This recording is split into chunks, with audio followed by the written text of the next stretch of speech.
I know. Why do that when you can talk about? Is there anyone who is not killing terrorists? opened up SIRS, retrieved the article that I had that I wanted you to read? That's what's on your screen. You're not there yet. You're not there. It's the article itself, and you've opened up another tab with a blank Google document. Anyone not there yet? You almost there? Yes. Teenage sexual behavior. Huh? Please don't. Look Let's at read it. that. What's the pornography? Someone stole my sign-up sheet. Where is it? Give me that. That's nice. No. Probably not.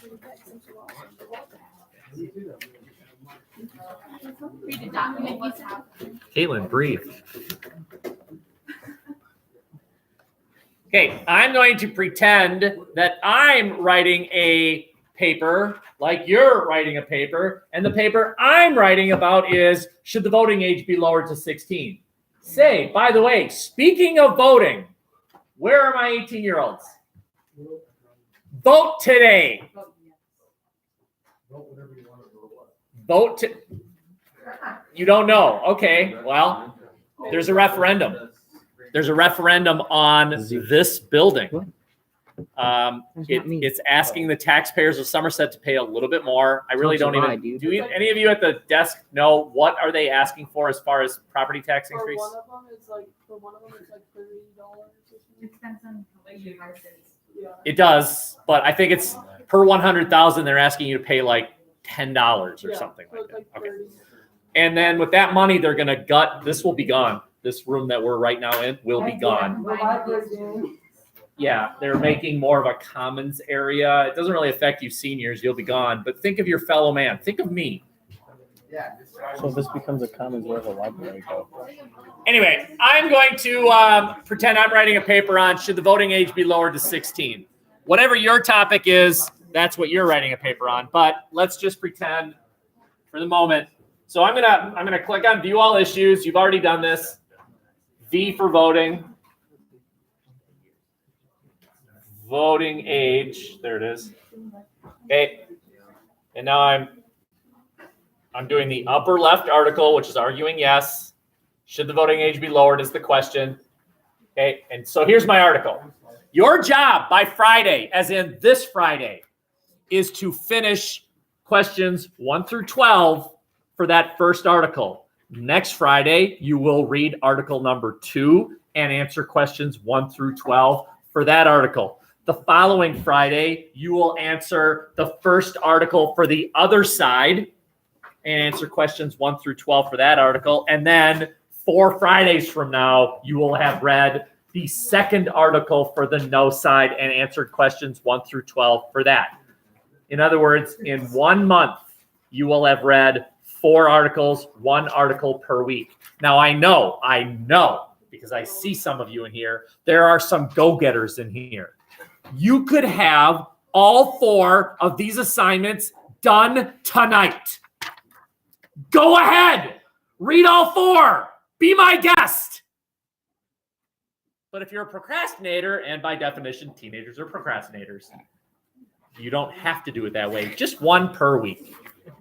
Okay, let's all pretend that we're looking at me writing the answers to questions 1 through 12 for this article. So what would implicit in this is I'm typing my name, right? What is the question I'm answering? What's my answer to number 1? No, that is not the question. That is the answer. What is the question I'm answering? That's it. Should the voting age be lowered? You have access right now to your Google Doc. What's your answer to question number 1? The answer, this is weird. This is a weird sentence. The answer is the question. Type your question. Number 1, space. And then there should be a question. Your question. If you don't know, it's right on this piece of paper that you all have. This piece of paper right here. That's the answer to number 1. Right there.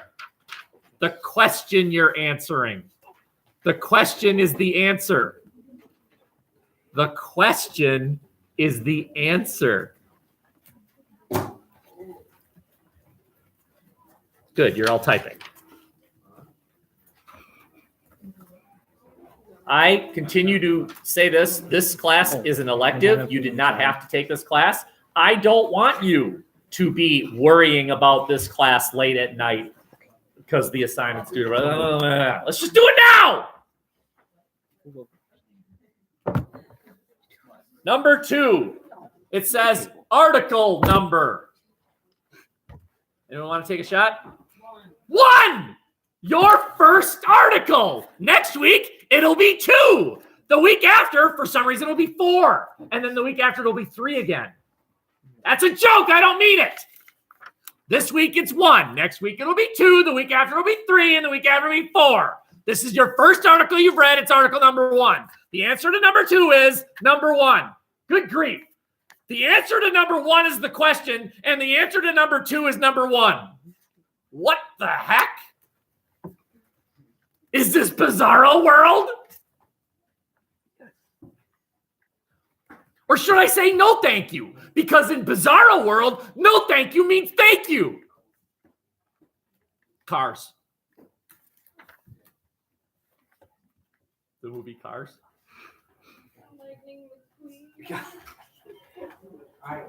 Thanks, Strumke. I am sweet.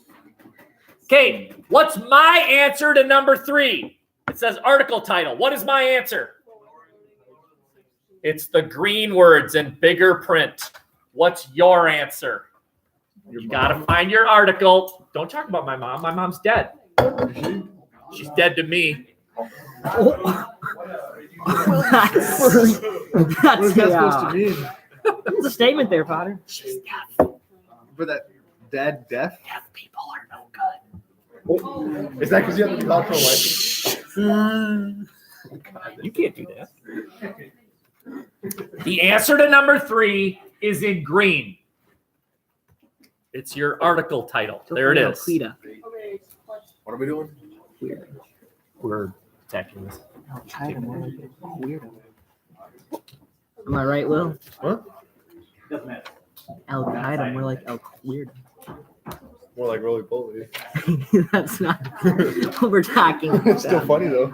Very funny indeed. Has Tyler seen that? I don't think so. You gotta show Tyler. I mean, he won't for my own life. There's this guy who gets around really well without any arms or legs. It's funny. Yeah, we call him roly poly. Look at this.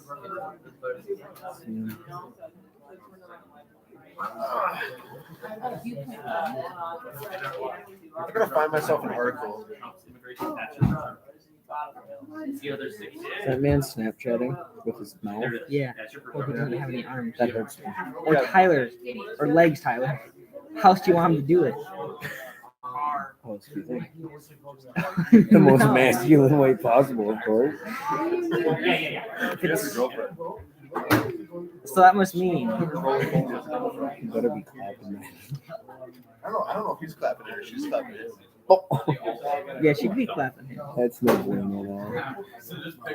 No. You have to pick one Would this be that good? has 0 or 1 name.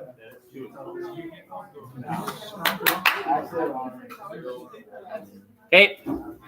Are there any other little fires I can put out right now? I'm happy to do this, but I can't help you unless you let me know that you need help. I can't help you. Fix it. Oh, fix it. That's the best part of this man's class. Oh my god, who wrote this? Your mom. What a dumb name is that? Your mom. That's what there's your first.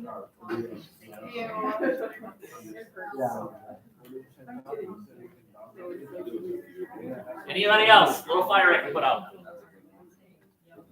Okay. That article. Good. So let's look at this. So he's working ahead a little bit. Let's just go through. What is the answer to number 4 for me? Number 4. What's the Lawrence answer? Steinberg. Yep, Lawrence Steinberg. Easy. What's a little bit more challenging here is this. What's the answer to number 5 for me? New York Times. Yeah, he's a writer for the New York Times. So at minimum, your person is the writer of the article and the source is the very first entry. Switch computers. Stop being such a disappointment. That was a joke. I didn't mean that. That's on camera, butter. Just a little editing and it's gone. Never happened. Okay. Okay, now number 6. Number 6. Here's the nice thing. How many of you are in a class, English, where you're required to use APA or MLA citations? Yes, kind of? Really? Nobody? Okay.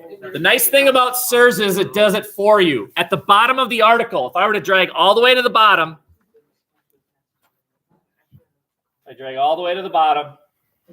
there's the MLA and there's the APA citation. It does it for you. Okay? So all you need to do in your Google Doc is copy and paste. Let's go with MLA. Just copy and paste that right into your Google Doc. Bam, that's the answer to number 6. Okay. Credibility of the author is, well, it's here too, right? Mr. Steinberg is a writer for the New York Times, but it's also at the top. So why am I messing with this? If you go to the top of the SIRS entry, it'll say where the source is. The writer is a writer for that source. So if I have 2 writers or both writers for that? That is the credibility. What if the author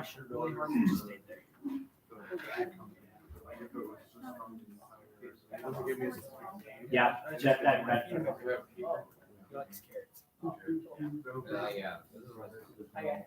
Okay, so yeah, your source is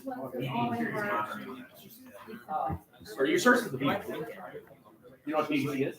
Yeah. British Broadcasting. But then, is that what I put in? That's one of your, yeah, exactly. Yep. Is there anyone else who has no person as your author? In the distinct possibility that you come across that little challenge, it's very simple. The credibility is the author. Like, for example, Ethan over there, there's no specific author, but the source is the BBC. Well, the BBC is then the author. The BBC said. Okay. Okay, so far so good. Number 7, position of argument. In other words, is this article arguing yes or no to the question? For me, what is the answer? Yes. Yes. If it's in the left column of that 2-column list, viewpoint 1, viewpoint 2, if it's in the left column, the answer is yes. If it's in the right column, the answer is no. Simple. 1 through 7 are super easy. It's 8, 9, 10, 11, and 12 that are going to be a little bit more of a challenge. And that's where I need you to, good God, put your phones away. You can break through the wall later. Gotta do it now. I'm doing mine on my phone. Does it work? There's no other. I just need a quote. No, I should actually read it. All right. I'm going to start talking again in 1 minute. In 1 minute, I've expected you to be done with questions 1, 2, 3, 4, 5, 6, 7.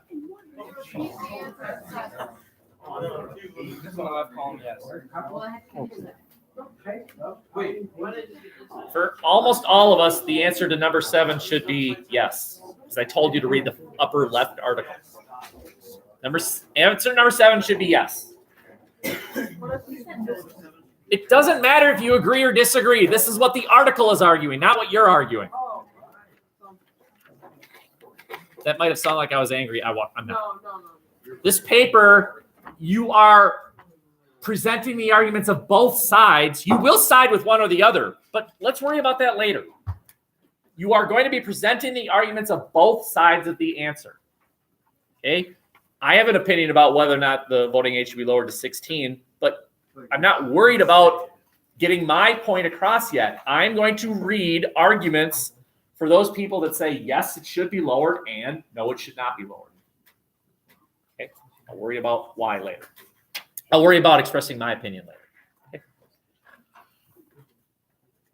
Okay, here we go, right? Can I go? Number 8, it says, quote you'll use. What I now need to do, I know this is scary for some of you, but what I now need to do is read the article. I got to read the thing. Read the article. Okay. Let's look at paragraph number 1. My paragraph number 1. Is there a quote in paragraph number 1? It says on number 8 here, what quote you'll use. Is there a quote I could use in the first paragraph? Yeah. Where? Kennedy just said, yeah. Where's the quotation mark? Check and mate. Where's the quotation mark, Kennedy? Doesn't need it because that's the original article. Oh, you would not believe how many times I have had a student come up to me and say, Mr. Potter, I can't find any quotes in this article. And then I read the first sentence and I say, well, why don't you use that sentence? Because there's no quotation marks.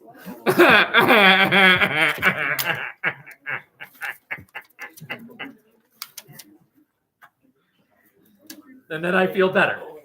Yes. When you see, this is important, when you see quotes in an article, that's because the writer of the article is quoting from someone. But you can quote from the writer of the article. That becomes a quote.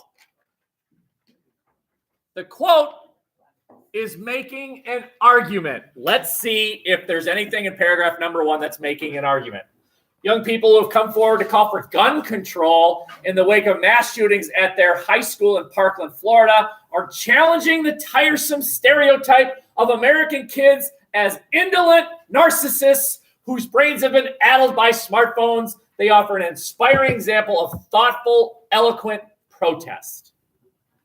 Is there anything in that paragraph that you think, that's making a kind of a good point? For the answer being yes, in other words, let's lower the voting age. Is there anything in this first paragraph that is making an argument that the voting age should be lowered? Can you see it? Yes or no? Is there an argument being made in the first paragraph that the voting age should be lowered? You think so? Okay. What's the argument being made? Why should the voting age be lowered? They offered it. Don't say the quote, say the argument.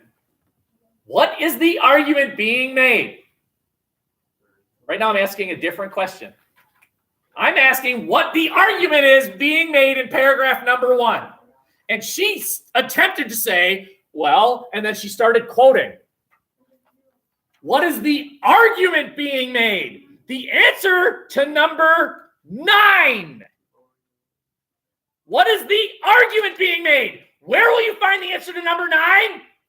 Right here. I want you to look right here for the answer to number 9. What will lead you to the answer to number 9 is a quote. What is the argument being made? Why should the voting age be lowered? Look at the first paragraph. Why should the voting age be lowered? And don't say, because people in Parkland, Florida are challenging us. What's it saying? Here, I'll give you another example. Forget about that for a second. Look at me. Look at me. Look at me. Where is he?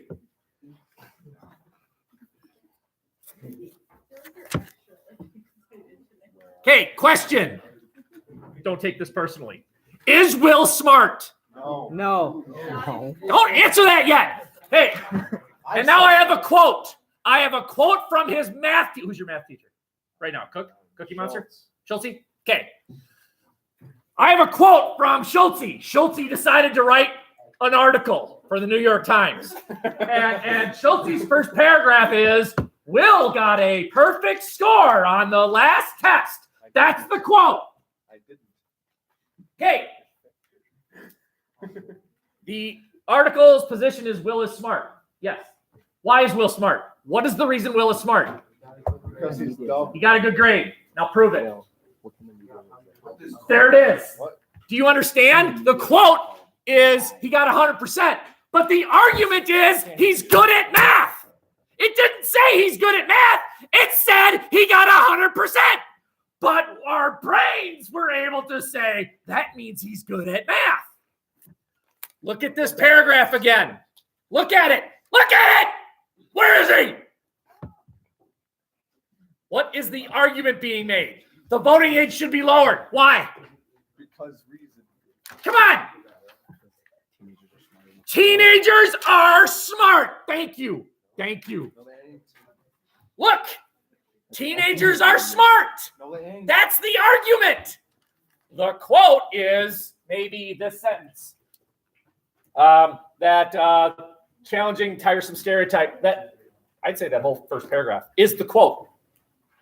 That is the answer to number 8. The answer to number 9 is teenagers are smart. Where'd you get that answer? From your brain.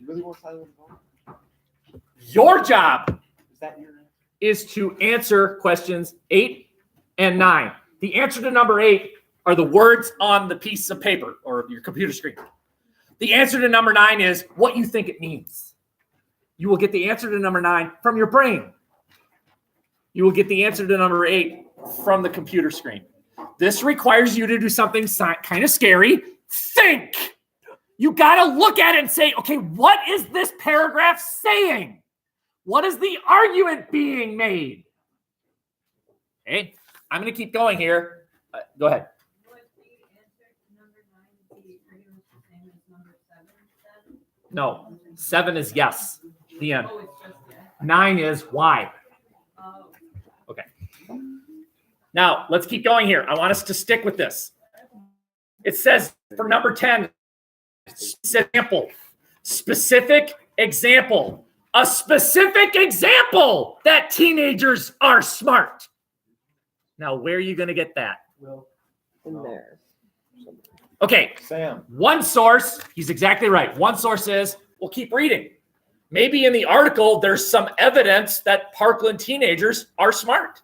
And if you did a little bit of investigation, you know that some of the survivors of Parkland High School, these are kids your age, traveled throughout the country after Parkland, which was a mass shooting in Florida, to get people, whatever your opinion on gun control is fine. That's a secondary issue. The amazing things that these teenagers did, these are kids your age who tried to get laws passed, creating a little bit more gun control. That's evidence that these kids are smart. I don't think these are smart. They just motivated. Die. Those are 2 different things. Yes. Well, you're like 16. Great question. Okay. Yes. Dumb decisions. Yeah. So Kennedy just asked a question. Yeah. Great question. Yeah. What if the author of the article is quoting from someone and you like the quote, like the quotation marks quote? How do you cite it? Well, who said it? Who said the quote? Will, can I stop competing with you? Yes, I can. Well, yes, because you're going to concede. Please.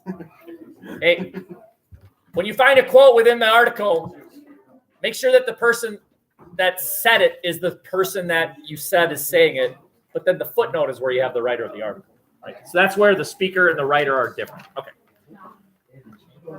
If I read on this article, I don't want to bore you, but if I read on, it's pointing out how Parkland seniors traveled the country. That's evidence. But you don't have to stick with it. You can. I'm giving you permission to do this. Listen, come up with a hypothetical. Ethan, make up a hypothetical example to support your argument. You can create a what-if universe. Go ahead. But look, it says, number 11, second example. I need 2. I need 2 examples per argument. Maybe you'll see it in one of the articles that you're reading. Let me give you an example. Let's go down a little bit further here. Where is it?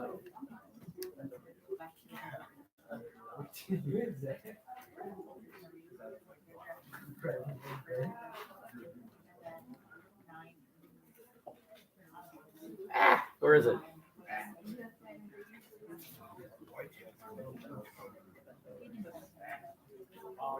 Oh, here it is. Here it is. Okay. There's a quote in this article that argues this. This is sort of interesting. That evidence suggests that when you're calm, you teenagers, when you're calm, you're just as smart as anyone else. That's called cold rationality. It's in this article. Cold rationality is when you are calm, you are able to make an informed decision. And when you go into the voting booth, generally you're calm. Where you lose your minds is when things become emotional. Then you teenagers lose your minds. And that's when you make really stupid decisions. And that's why you guys, when you're with each other and you get jazzed up, you think, hey, let's hit mailboxes with a baseball bat, right? It's because you're not calm. You're with friends, you're jacked up, you're having fun, and so you play nighttime mailbox baseball. Afterwards, this is also called mob mentality. Afterwards, when you're at home again, you sit back and you think, my God, why did I do that? It's because you're calm. When you're calm, you make rational decisions. People in the voting booth make calm decisions. Okay? Don't worry about number 12 yet. Okay? I am going to float for the rest of the hour, another 15 minutes. I'd be happy to help you, but by Friday, you will have answered questions 1 through 11 about your first article. Okay?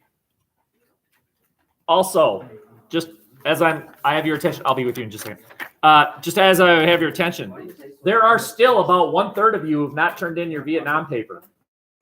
Gur, and again I say Gur.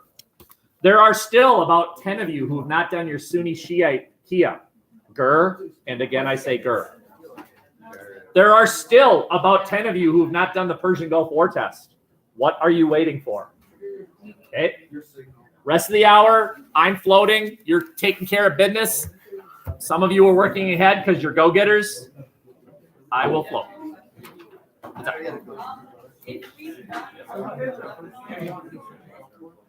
Right. So you're welcome to submit onto Google Classroom when you've answered questions 1 through 11. Go ahead and submit it. And man, if you want to work ahead, you can assume Monday next week, I will have article number 2 on Google Classroom. Take care of business. Make your life easy in here. If you want my help, like sitting down next to you and then taking you kind of through the article, I'd be happy to. Okay. Otherwise, the rest of the hour is all yours.